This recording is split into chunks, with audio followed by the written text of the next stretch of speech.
that. Thank you for telling me that, robot person. Now let me see. I need to share the and share the sound. No, I don't have COVID. And then I'm going to go to here. So this is actually, excuse me, this is a lesson plan that somebody sent in. Emma, a teacher, sent this in, and I thought it was really nice. I'd never heard of the story before, and so I thought I would just go through it today and share it with you because it's really nicely planned, and it's something that you could use as it is, or you could easily adapt it. So the story was written, as you can see, by an environmental expert called Sarah Roberts, who was fed up with all the plastic bags and plastic everything that's in the sea and that is spreading into ecosystems and food chains. So she wrote this book, and as you'll see, Tom Hardy is going to read us the story shortly. He's already lined up there, just raring to go. And I'm also going to share with you, can you see this lesson plan? Yes. Yeah, great. Good. So I shared this in the right way. So I'm going to show you this lesson plan first of all. You can download this from the website, but in fact, what I'm going to do is to just grab that lesson plan and put it in the chat. The chat. So let me just do that. Find the chat window. Where's the chat gone there? Chat. And if I grab this, yeah. So it's uploading, and you should be able to download it as well. But meanwhile, I'm just going to share it on the screen because that's an easy way to do it.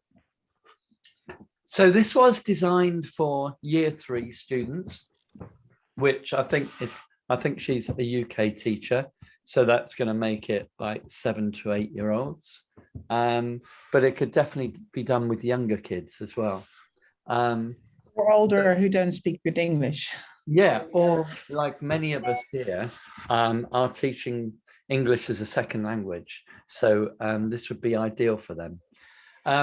Yeah. And as for those of you who have done the assignment already, you'll know that it's quite simple, and all you have to do is choose at least 4 different activities from the drama course, or it could also be drama activities of your own. Some people have hardly included any of my ones, but most people do, and it's completely up to you. So what she's done is she started off with some tongue twisters. So I thought we could actually start with a tongue twister, and you can do this with or without your microphone on. It's completely up to you. So the most obvious tongue twister to go with this lesson is one that I learned when I was a kid, which is still very famous, and it goes like this. She sells seashells on the seashore. Seashore, yeah. And that's the first part of it. So we're all going to try that. She sells seashells on the seashore. On the seashore. Let's try that again. I'm not sure. That's actually my Alexa in the background joining in with this, which was quite interesting. Okay, here we go. She sells seashells on the seashore. Great. The second part of that goes like this. The shells that she sells are seashells, I'm sure. The shells that she sells are seashells, I'm sure. I'm sure. So it goes like this. She sells seashells on the seashore. The shells that she sells are seashells, I'm sure. Oh, wow. Just in case you didn't know that, I'm also going to type it in here. But you can be practicing it in the meantime. No, the first bit, Cells, second. Did you make the shell. second one up, David? No, on the sea shore, full stop, the shells that. I'm going to get a hat as well. Yeah, do that. Cells are sea shells, I'm sure. Great, okay. So She sells seashells on the seashore. The shell is, yeah, okay. Let's all try it then. Here we go. After 3. 1, 2, 3.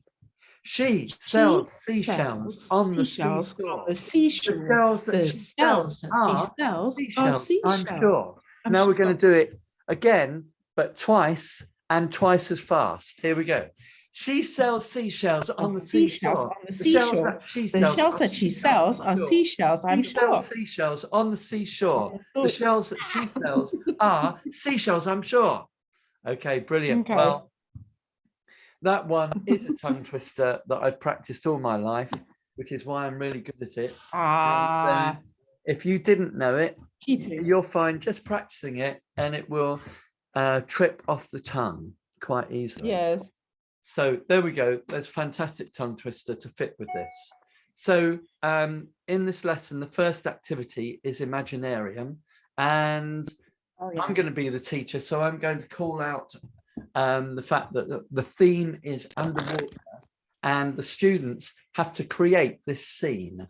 So what I want you to do, you can raise your hand or you can just join in. Let's just join in. So as soon as you've got an idea, I want you to, yeah, let's do it with raising hands because then we can hear each idea.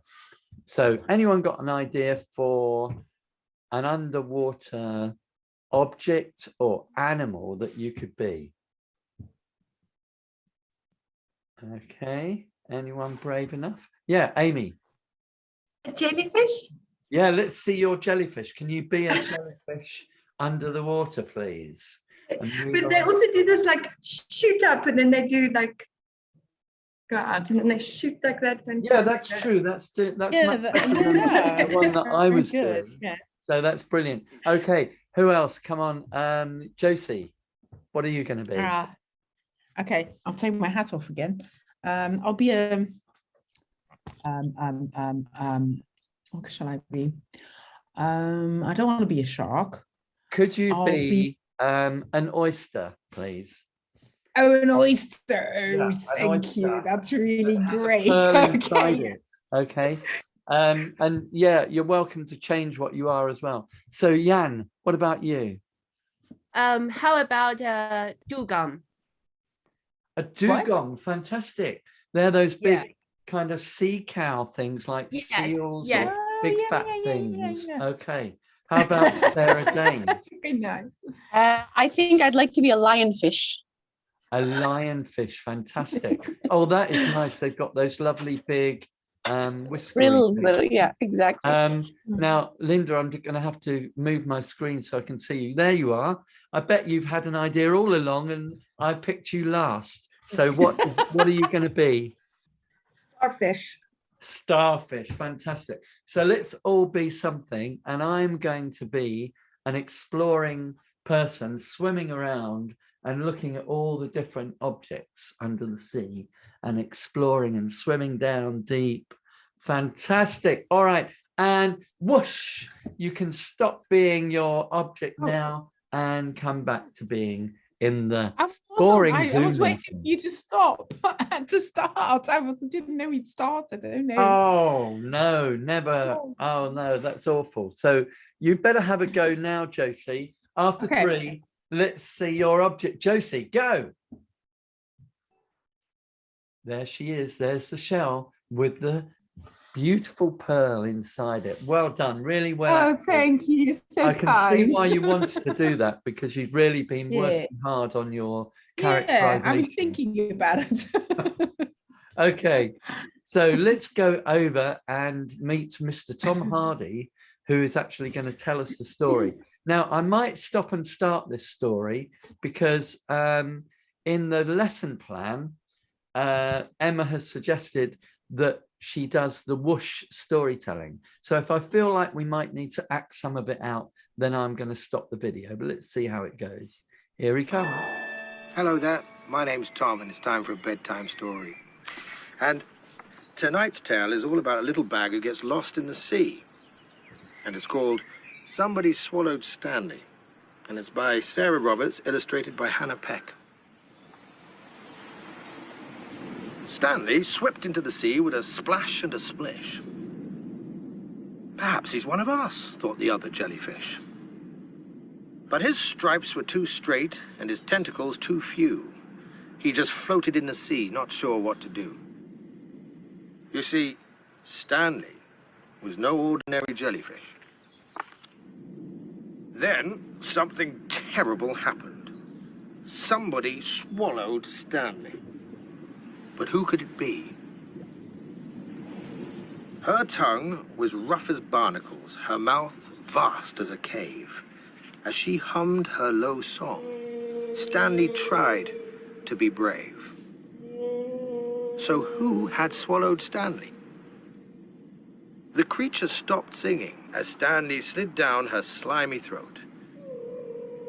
She coughed and she spluttered, and then, whoosh! With a rush and a rumble, steam burst from her spout. A whale had swallowed Stanley. But now he was out. Stanley dropped with a splash back into the sea, where he bobbed along gently, calm and carefree, until something terrible happened. Somebody swallowed Stanley. But who could it be? With a sharp yellow beak and a small beady eye, the creature flapped his wings and rose up to the sky. But who had swallowed Stanley? He pecked, and then snapped, and he nipped. But Stanley wouldn't go down. More creatures flew over. First 2, and then 3. And all the flapping and squawking, they let Stanley be. A seagull had swallowed Stanley. But now he was free. Poor old Stanley was ripped up, scruffy and torn. He sank and he sank and he sank down some more. But something terrible happened before he reached the sea floor. Somebody swallowed Stanley. Again. But who could it be? Her paddle-shaped flippers skimmed the seabed. She had a beautiful shell and a small, wrinkly head. So who had swallowed Stanley? She gasped, and she spluttered, and started to choke too. But Stanley was stuck without much he could do. A turtle had swallowed Stanley. The creature was scared and swam quickly to shore. With Stanley stuck in her throat, she couldn't breathe anymore.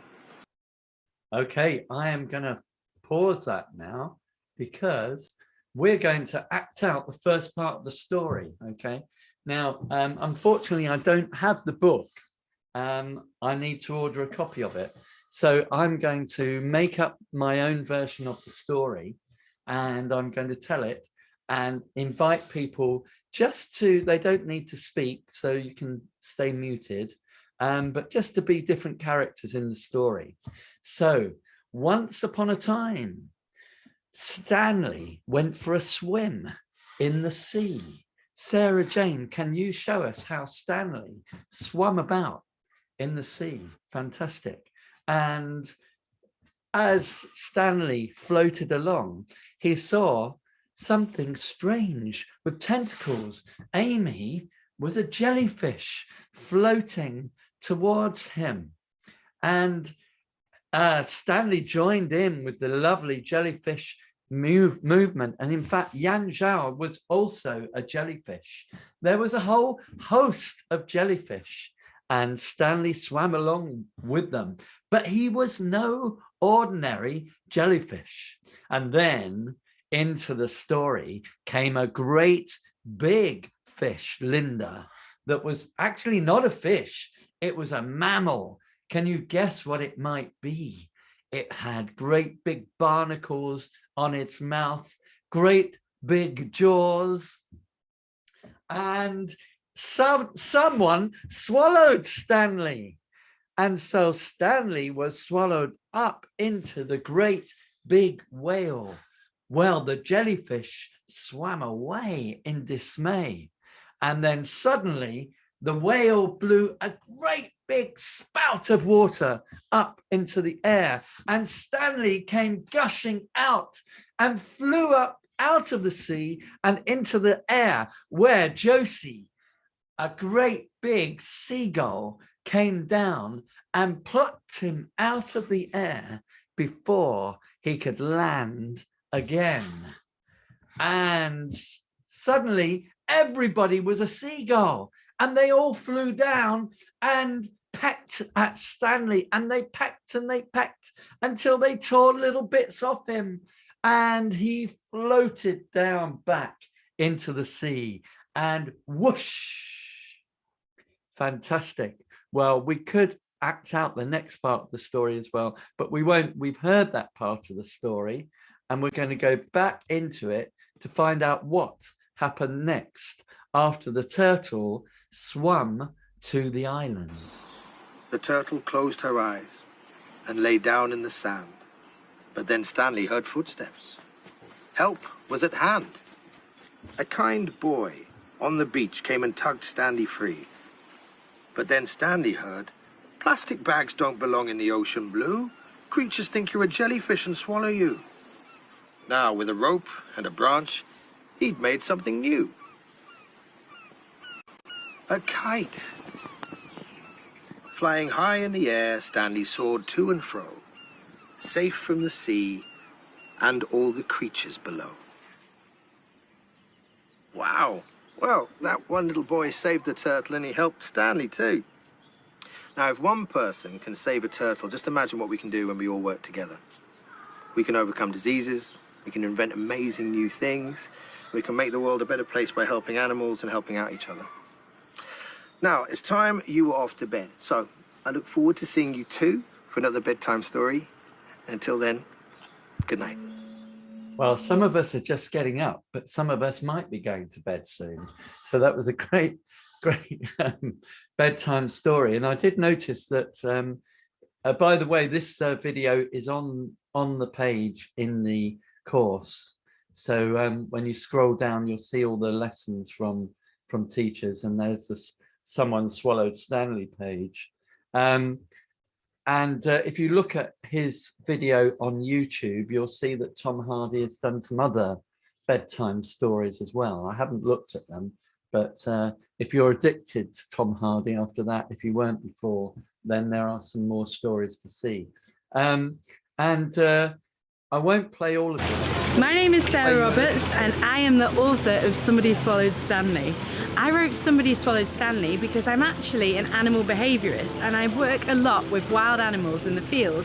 But no matter how far that I've travelled, I've seen that plastic has actually been a problem for all the animals that I've ever worked with.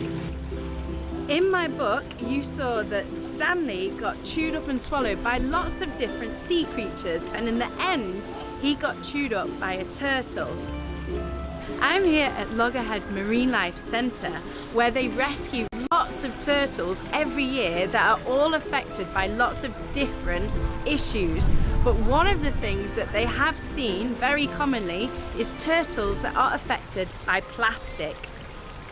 In my hand here, you have some tiny pieces of plastic.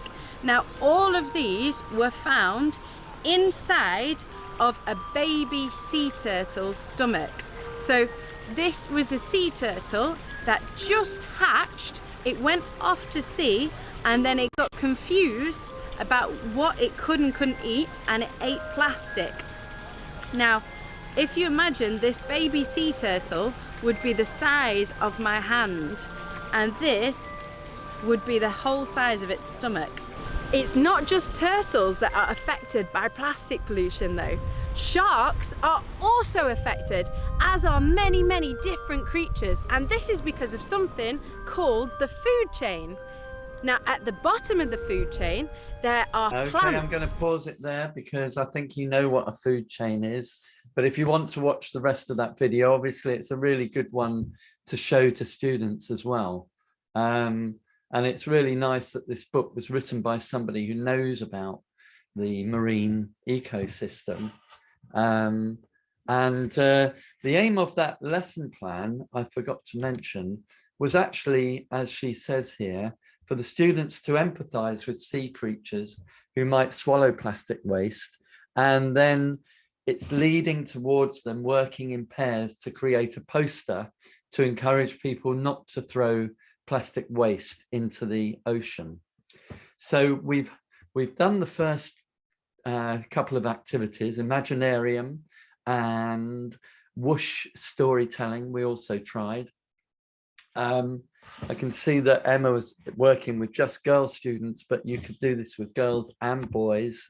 Ask the students whether the underwater scene portrayed in the book is different to the one that they created in their initial Imaginarium, and to discuss in pairs which one they would prefer to be a part of and why. So then what she does is a very sensible idea, is she shows them the book and asks the students to retell the story. So this is a very common activity, just reading a story and then getting the class to retell the story in their own words. And she's got the really nice idea here of passing a shell around the circle, like a storytelling object, so that each of the students knows when it's their turn. Okay, so there's some discussion questions there as well. And now I'm going to get you to work together with a pair and do the next activity. So it's a freeze frame. Your students are going to work in pairs and create a freeze frame depicting one section of the story outlined below. So I'm going to unshare, stop the share, and then I'm going to divide you up into pairs. So let's do that part. Breakout rooms, that's what we want. And I'm going to have 3 breakout rooms. So I think I'll be in one of the pairs as well. So let's see how that works out. So Josie, I'm going to be your partner by randomness. So I'm going to tell each pair what they're going to do. So Sarah and Jan, you are going to make a freeze frame of Stanley and the jellyfish. So Stanley is dropped into the ocean and the jellyfish are confused. In fact, what we can do is we can make 2 freeze frames. So you're going to do that, and then you're also going to do a freeze frame of the whale, and you can choose which part of the story. It could be where the whale swallows Stanley or where Stanley is spat out by the whale. Then Amy and Linda, you're going to do the bird, the seagull swallowing Stanley, but is not able to spit the bag out. Oh no, sorry, is able to spit him out, but the turtle swallows Stanley and is not able to spit Stanley out. So those are the 2 freeze frames, okay? And you can decide however you want to make those.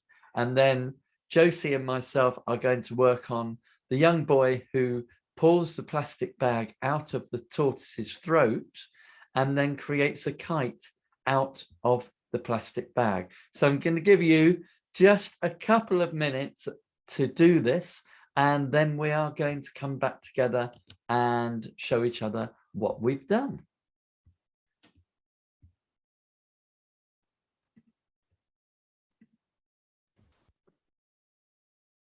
Hiya. Hello there. Hello. Remember, we're being recorded, so be good. No, no. Yeah, I have to remember to be good. Me too. So I think we had to do the boy finding the turtle with the bag in his throat and doing it, and then making the kite. So have you got Are any you the ideas? turtle?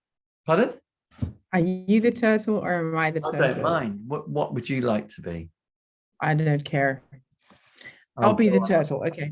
Yeah, I'll you be be the the turtle. turtle. All right. I think you wanted to be the turtle all along. Yeah. So I'll be the boy, and I'm going to. So let's see how we're going to do this. Okay, you've got a plastic bag which you'll have to pretend to have, because we don't want you accidentally swallowing a plastic bag. And I'm going to be trying to pull the plastic out of your mouth. So Okay. you show me how you're going to be the turtle with the plastic bag in his mouth, and I'm going to be pulling and pulling. I'll put it with my other hand. Wait. Okay. I'll do like this, and then you can pull my hand better. All right. I'm going to pull your hand and pull the bag. Try and pull the bag. And I'm going to bring us to life. 1, 2, 3, go. Pop. I managed to do it. Okay. So now we're going to do the kite. So this is where, if I'm still the boy, you get to be the kite. How about that? Yes. I can Right. do Okay then. So I need to be low down, I think. Yeah. Oh, I've okay, got cramp in my leg. Right. Okay. So. Right. That looks great. Yeah. Okay. Fantastic. I think we've done it. So I'm going to close the breakout rooms because it takes a minute for everybody to come back. And then we can show each other our story. Yes. Okay. Right. I'm going to leave the room and I'll see you back in the main room.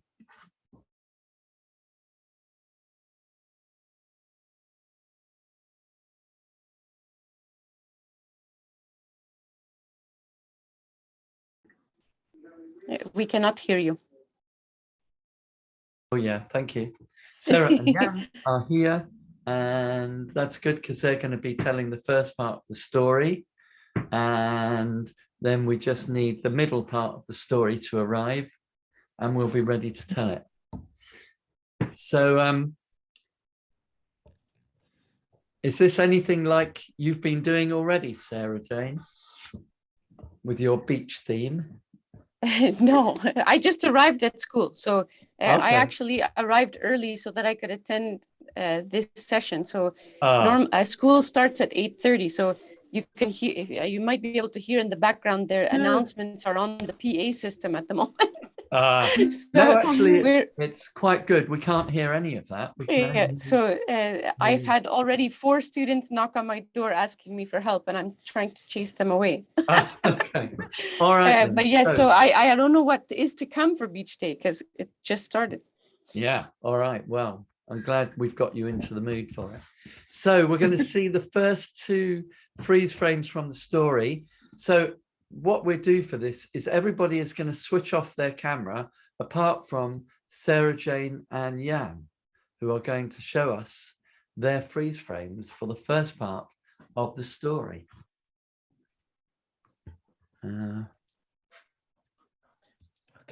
So we were confused because we thought we were only supposed to do either the whales or the jellyfish, but you want us to do both.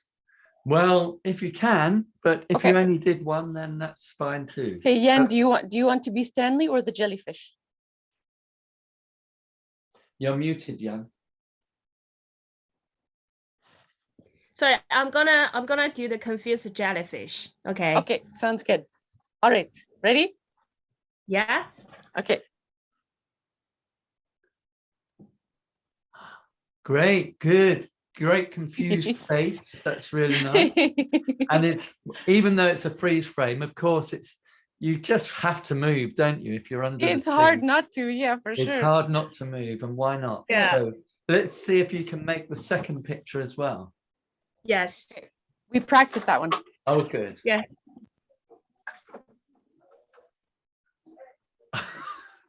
Okay, I think the bag is being swallowed by the whale. Is that right? Yes, exactly. Yes. Excellent. Okay, so can we see the second part of the story, which I think is Amy and Linda? Okay, then. So let's see what happens. And we've got a plastic bag blown out and a seagull high above getting hold of that plastic bag. Oh no, what's going to happen next? Well, let's find out. Let's go to your next freeze frame. Aha. It's a little turtle, I think. And Stanley, are you inside the turtle's tummy? I thought you were, because you look like you're kind of bunched up and you're nice and warm in there, even though it's not a really good place for a plastic bag to be. Okay, well done, you two. So it's now Josie and myself who are going to turn on our videos and show if we can remember. Yeah, I think I can. So, okay, I'm going to mute myself so I'm not cheating. Wait, I was the other way around. Okay.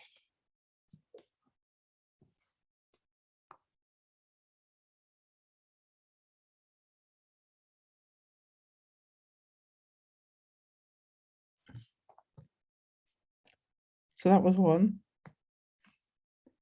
Okay.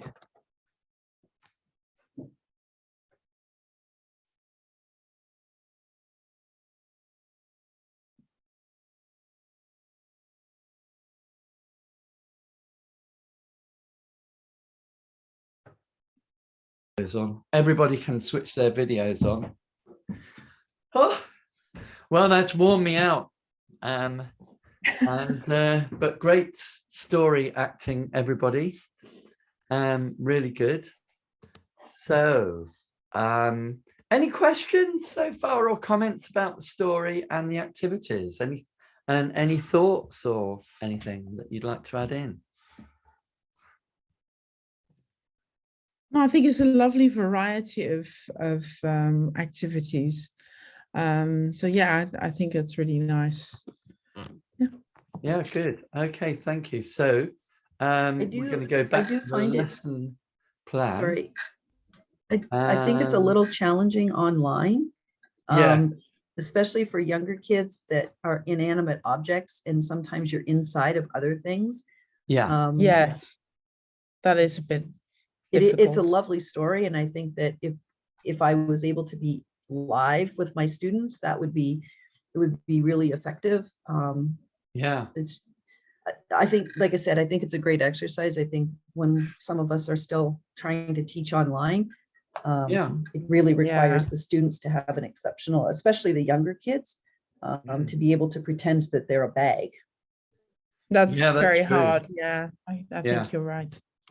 I think the story is very cute, and I like that it extends from my oral storytelling unit that I've just done with the grade 4s, that I could tell them the story as an oral story, and they could explore it from a different sort of perspective. I like that.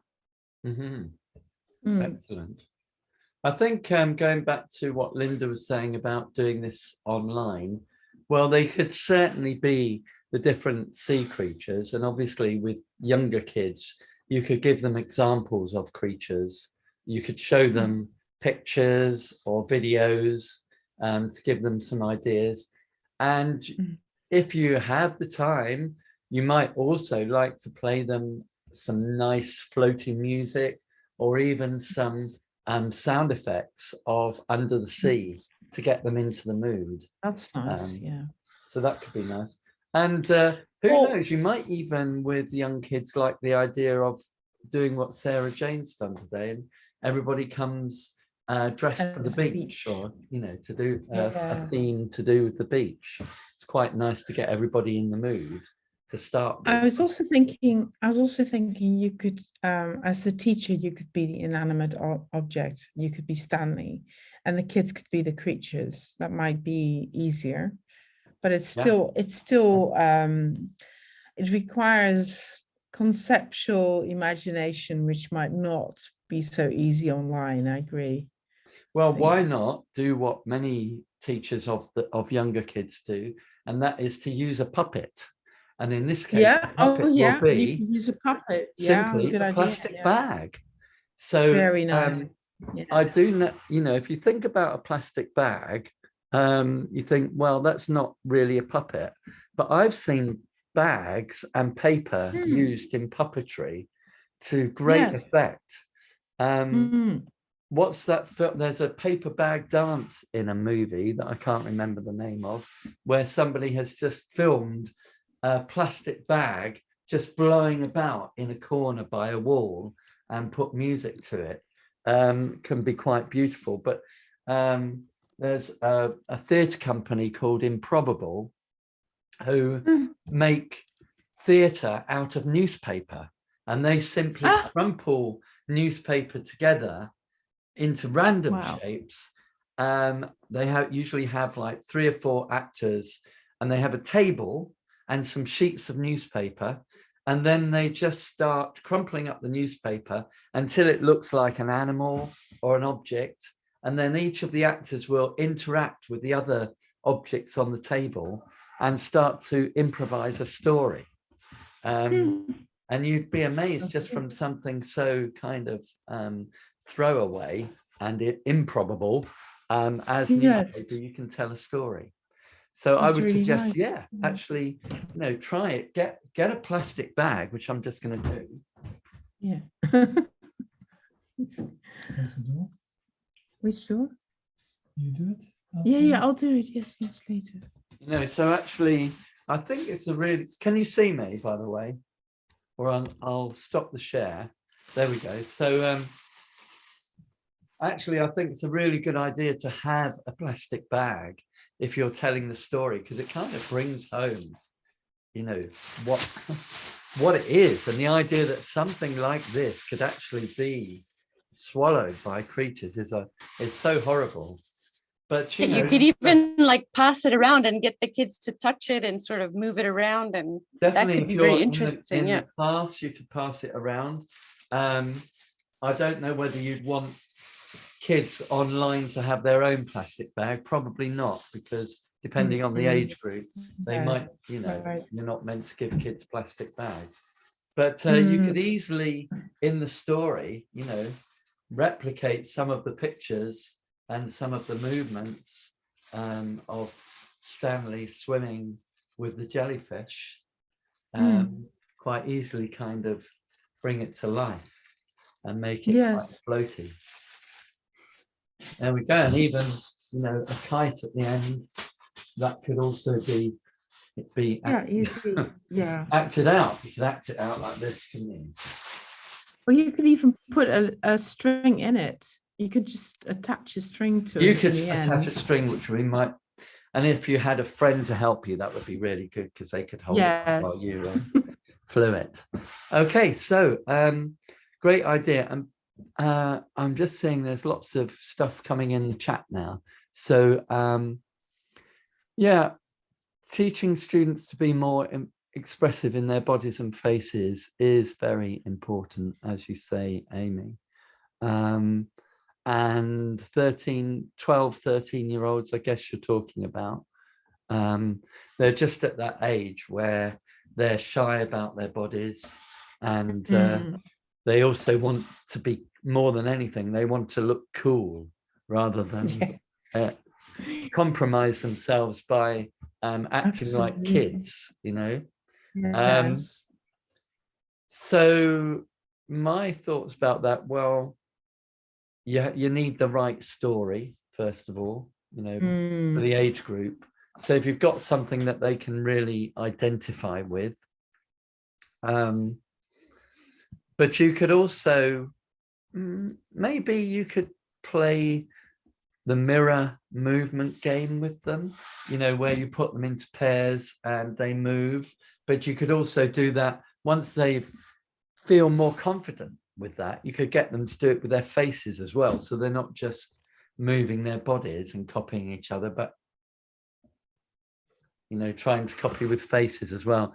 But I do think that there is no easy answer to that, and I think there's almost a slightly blank period between the ages of about 12 and 16 where it is a struggle to get kids to really express themselves physically, unless they are into drama. Any other thoughts about that from other teachers who might know more about that? Well, I taught grade 8 last year, and I found that just trying to sort of really nurture 2 or 3 leaders in the class and get those kids who are really feeling comfortable to really go way out there, sort of encourage the others to push themselves as well. but I had 3 different sections last year, and I found that each section had its own personality with its own sort of ability to push itself. So I think you really need sort of that core group of students who's willing to really engage and embrace their silly side in order to get the others to kind of jump on board as well. One of the things that we did for expression that they really enjoyed was looking at the commedia dell'arte, like archetypes. They really enjoyed that. They had a lot of fun. They thought it was very funny. They liked the stories, and they enjoyed playing with that. So that was a very successful thing that we did. That's great. And I think all those ideas are fantastic, but it just reminded me about masks as well, because obviously with Commedia dell'arte, it's famous for masks. And that might be something that you might want to try as well with that age group, making masks or having some masks for them to try on.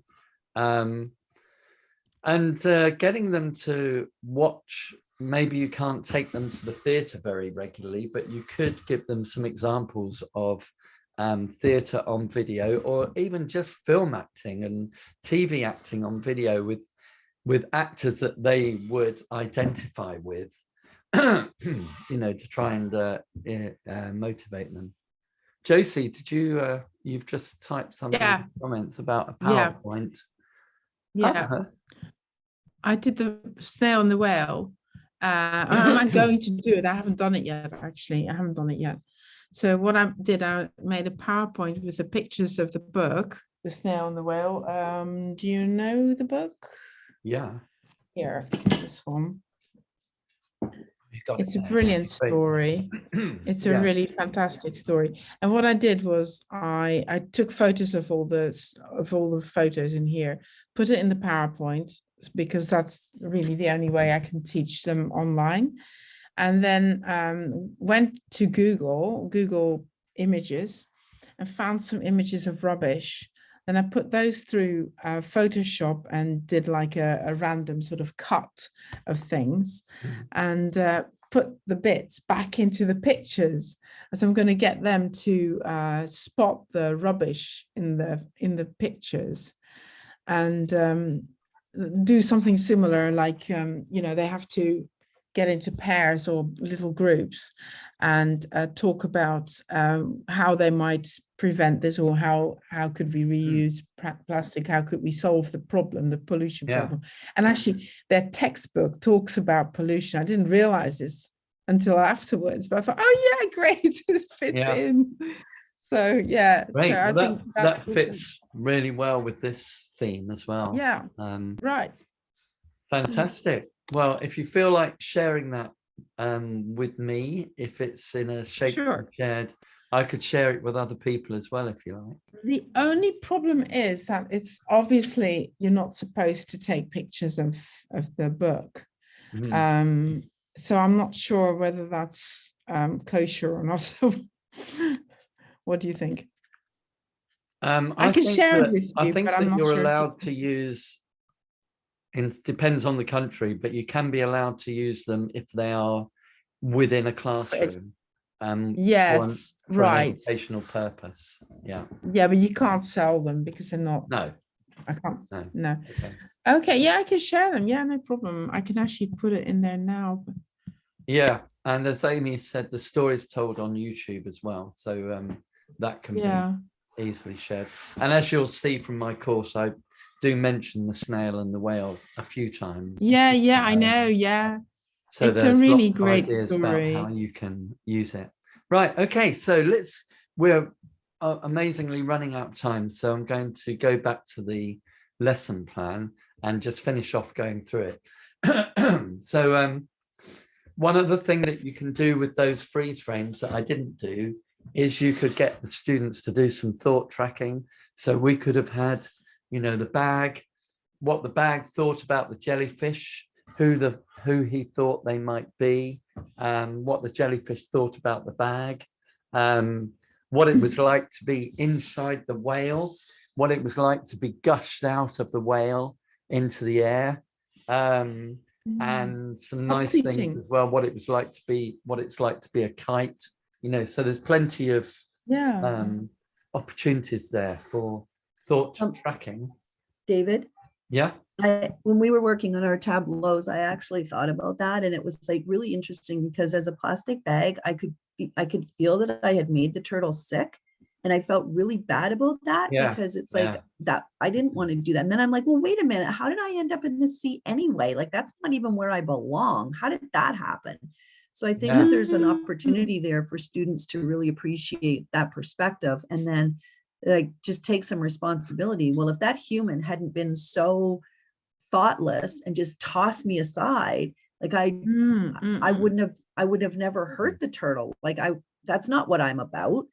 So I think it does give students with the thought tracking and the hot spotting an opportunity to really get inside the whole experience and not just read the story, but actually go, well, wait a minute, if I'm paying attention, maybe I shouldn't be dropping that candy bar wrapper out the car window, or maybe the next time I see something on the ground and I'm wearing my gloves, I could pick it up and throw it in the garbage. So I do think there's a tremendous opportunity for that. Absolutely. Well, that's great. Really good.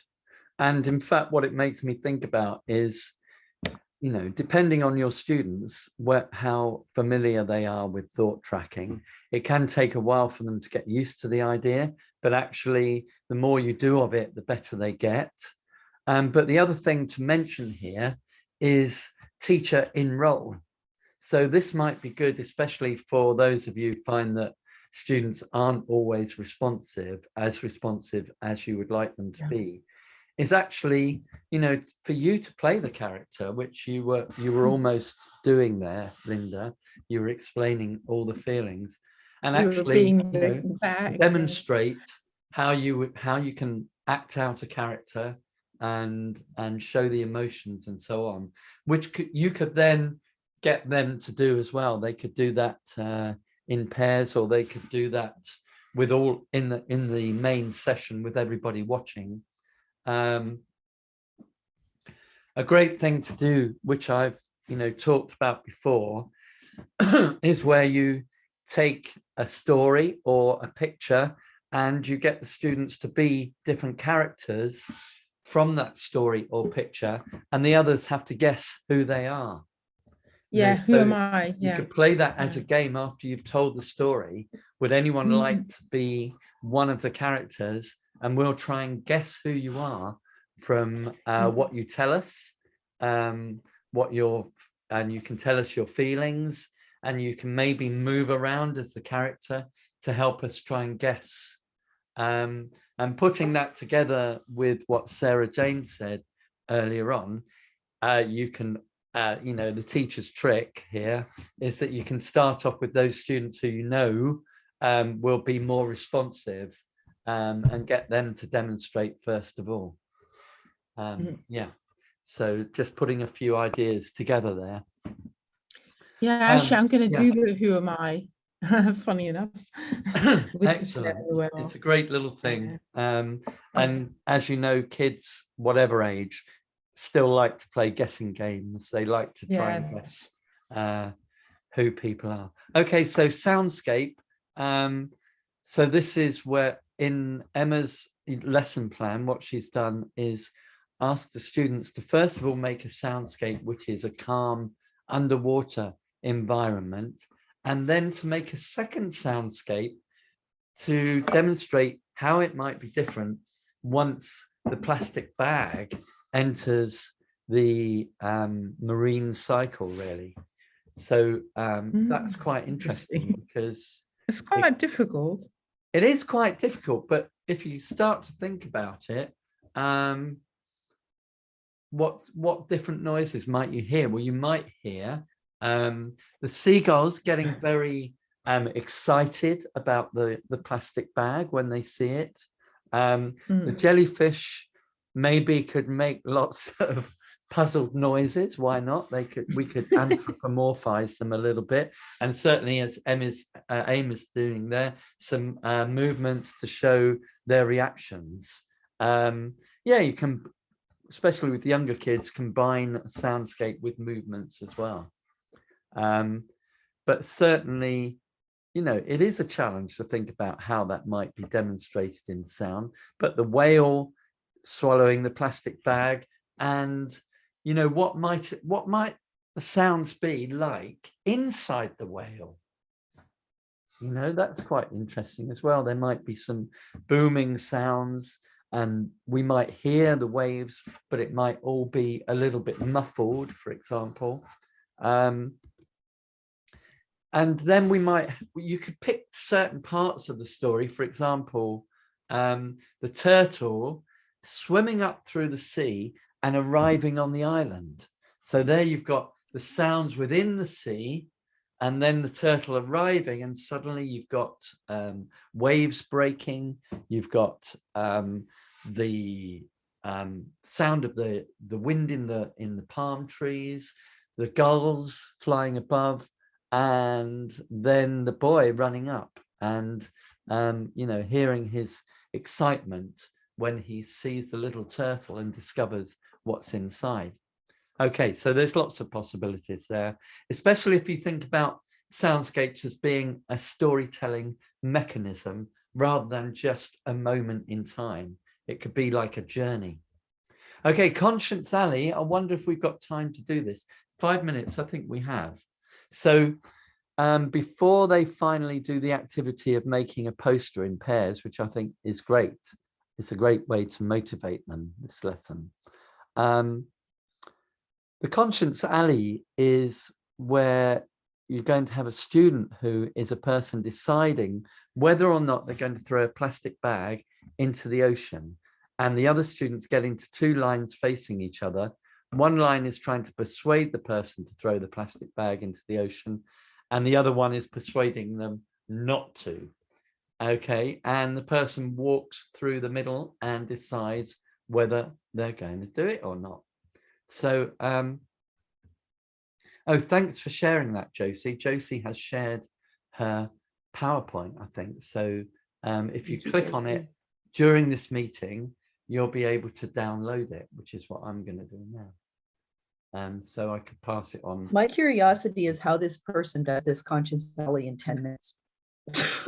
How this person does it in 10 minutes, yeah.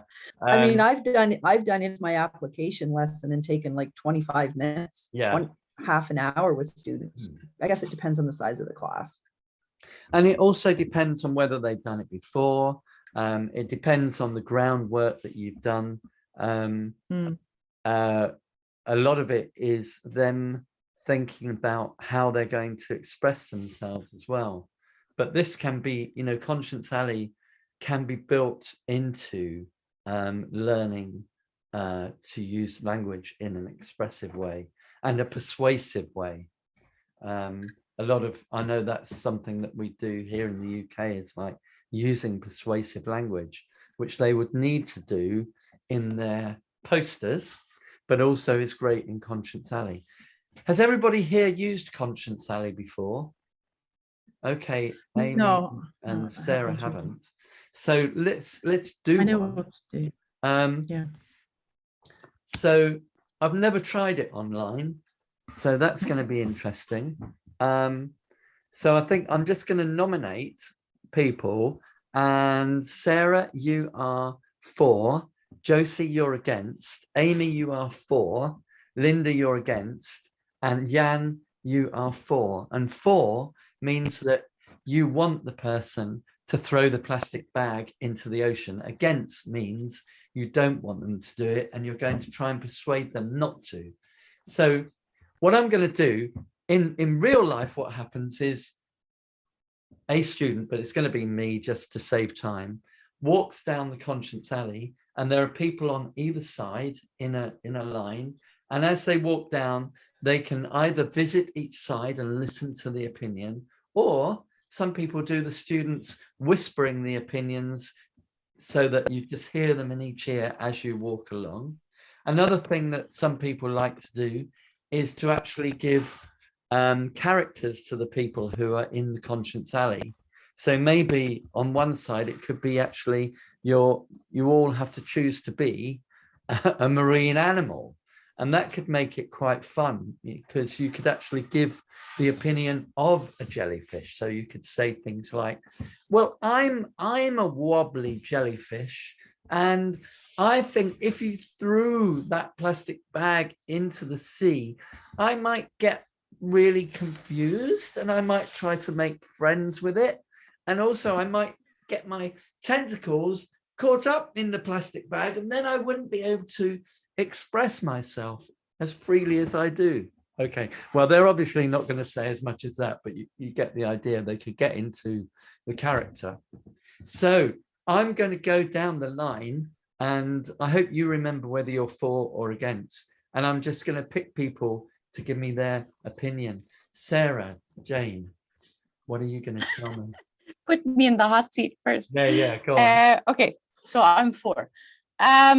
I really think it's not a big deal. I mean, it's a little plastic bag. It's not going to make a big difference. Everybody throws a couple every day. It really won't make a big difference. It's not a big thing. Okay, fantastic. I might do it then. Thank you. Josie. No, you should absolutely not do it, because, you know, animals are a bit like children, and if they don't know what to do with this plastic bag, and they'll try and swallow it and then choke, you know, and then they can't swim, they die, you know, they can't get in the air. No, don't do it. Okay, Amy. So there's cleanups all the time on the beach. So if you do it, somebody will come and clean it up. So don't even worry about it. Just throw it in. Nobody's going to, somebody will come clean it up. Oh, perfect. That means that's a load off my mind. Linda. Well, I don't know if you can see the picture on my screen. But, yes, I can. But animals it makes me sad that as grown-ups and people that are supposed to be responsible for taking care of the world, that we're so irresponsible and we hurt other creatures, and by throwing our garbage, we could be like, the turtle could die. Yeah. Wow. Well, I'm still going to hear one more opinion from Jan. Well, it's just a plastic bag, and look, it's just a plastic bottle. It's not a big deal. And even for the hermit crab, they can even live inside. So don't worry about it. Oh, okay. So hermit crab could find it useful. Well, guess what? I'm going to be against after all of that. I did find Linda's pictures very persuasive. And I know that sometimes if I'm a bit lazy, I might throw something on the ground, but I don't really do that anymore. I used to, but I don't do it now. So, well, I'm not going to throw a plastic bag in the ocean, but I think we need to do some homework as well, because that's not the only way that plastic gets into the sea. So that's something else that we could find out about. Okay, well, look, I've gone over time, and I'm going to share the recording of this. So I think it's been a fantastic session, and it's really nice for everybody to come along. Great to see some familiar faces and new as well. So do come again, and we do something different every time. Okay, so thanks very much, everybody, and see you all online. And bye. Thank you. Thank you. Bye, everybody. Have a good one. Bye, everybody. Bye, David. Bye. Bye. Bye.